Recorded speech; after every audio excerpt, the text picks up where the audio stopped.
যত নবী ছিলেন পৃথিবীতে তারা সবাই যত দোয়া করেছেন তার মধ্যে একটা দোয়াকে শ্রেষ্ঠ বলা হয়। শিখিয়ে দেবো কোনটা? সেটা হলো লা ইলাহা ইল্লাল্লাহ ওয়াহদাহু লা শারীকা লাহ লাহুল মুলক ওয়া লাহুল হামদ ওয়া হুয়া আলা কুল্লি শাইইন কাদির। এই দোয়াটা দিনে যে ব্যক্তি 100 বার পড়বে, দিনে যে ব্যক্তি 100 বার পড়বে, ওই দিন আল্লাহর লিস্টে ওই ব্যক্তি ছাড়া বেশি আমলকারী কেউ হতে পারবে না।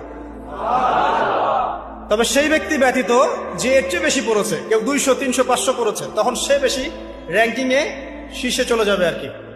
মিনিমাম 100 বার। আরো ফজিলত হচ্ছে 100 বার যদি আপনি পড়েন, ওই দিন শয়তান আপনাকে স্পর্শ করতে পারবেন ইনশাআল্লাহ, এবং আপনার আমল নামা থেকে 100 গুনাহ মিটিয়ে ফেলা হবে, 100 নেকি লিখে দেওয়া হবে ইনশাআল্লাহ।